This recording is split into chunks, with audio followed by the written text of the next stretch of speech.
There you go, Sherilyn. I'm at a complete loss. I'm sorry. I really don't. I didn't have one of those epiphanies. So Well, it's whoever wants to answer, if there was ever a moment where something just sort of happened and it made you laugh, like he was talking about the M&M grave, something, some story or some moment that sort of touched you in a special way. wish I could. I just, you know, I have more feelings like that about Eraserhead than I do about Twin Peaks. I wasn't in Twin Peaks that much, but, you know, Eraserhead, there were just, you know, all kinds of wonderful things. He had the time. I had it exclusively. He was all mine. He wrote it, directed it. He made the infection in my ear. I mean, you know, it was just the detail that you talk about was so apparent there. And I had done a lot of films for student directors. This is something I did. And I never worked for anybody like David. You know, I mean, even though I didn't understand what he was doing, I knew there was something very, very special there. And what I had to do was pay attention. I mean, that was my job, because I didn't understand the script when he gave it to me. I didn't have a clue. And so what my job was is to listen to him and just follow his direction. And that was my epiphany. It's just, it doesn't matter what I think. Do what the director says. It's his baby. Literally.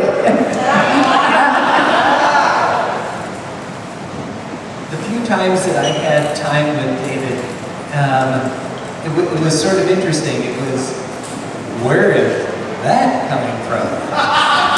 And there were several instances where we were working together that didn't actually make its way onto film, but you could see the cogs turning and the wheels going, spinning around, and all of these wild thoughts in all kinds of different directions. Oh my goodness sakes.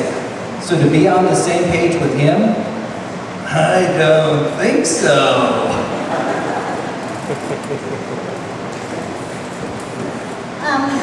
I've said this a million times before, but he would sit you down and tell, now how would Lucy say this? And then you'd go, just look at him and it would come out of your mouth. So that's what he did. He directed by osmosis, like a choreographer, and he just did what he was thinking, even if he didn't know what he was thinking.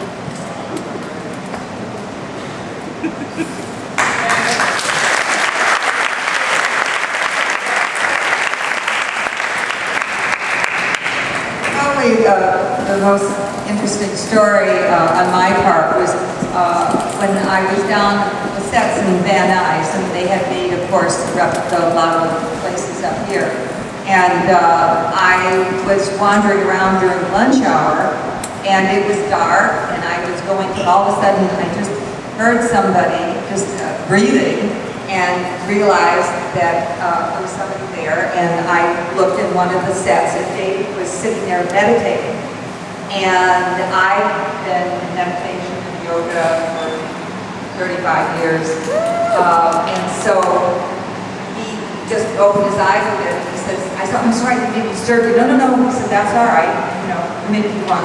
So we sat down, and for the next half hour, just ended up meditating together, and I realized that this is what he did when he went off the set, and we didn't see him, or I didn't know if he was back in the office or whatever, but he would go, and that's why he was so creative part of it, and so that was just a really, really nice time with him.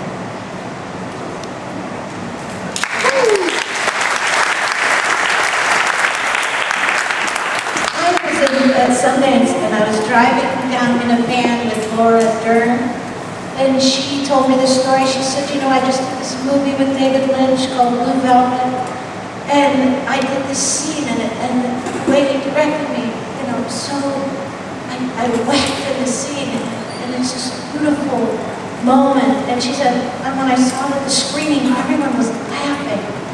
And then made it fade out, whatever, and then I went to see the movie and I thought, man, that guy is a genius. Because of what I was saying, that's what I found was so remarkable about the development. That people were laughing, yet we still felt really connected to her pain, you know, and she acted it beautifully and was crying, and the way she looked when she was being shot at, just really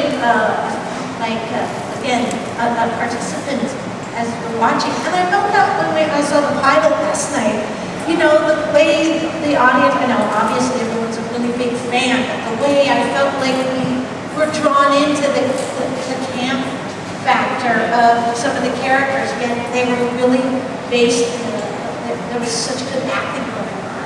I don't know. Anyway, I just wanted to share, that's how Hollywood was. I never learned.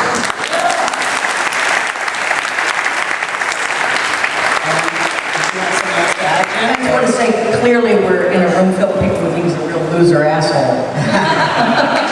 It's true.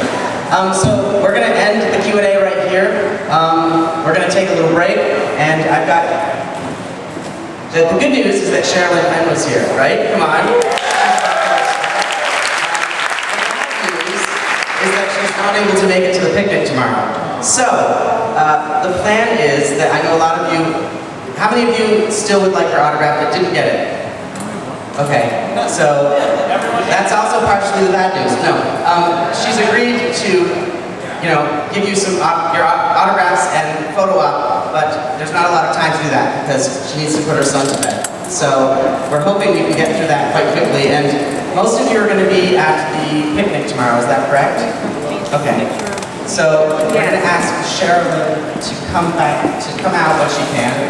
She's just in a back room. So we're going to try and get through that very quickly because, you know, time is of the essence right now. So there's not a lot of time for conversation, unfortunately.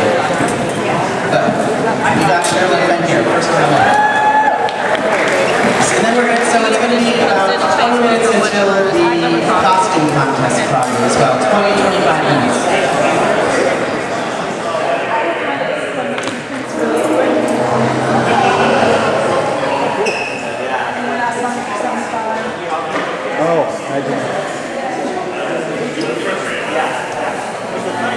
So is the thing done?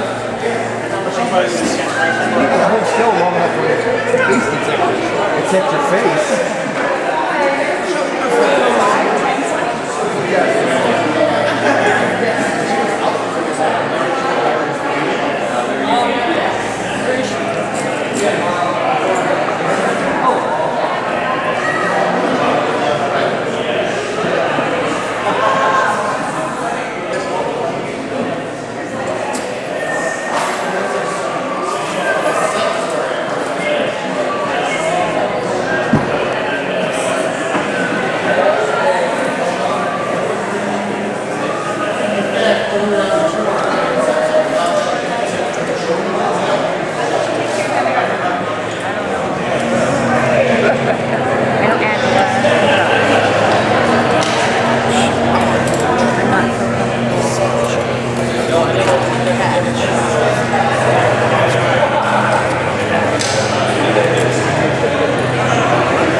guys. And then,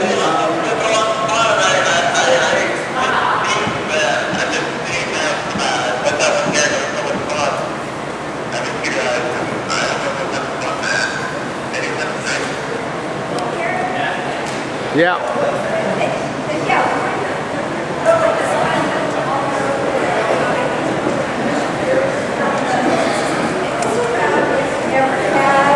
At the Twin Peaks show, we're all waiting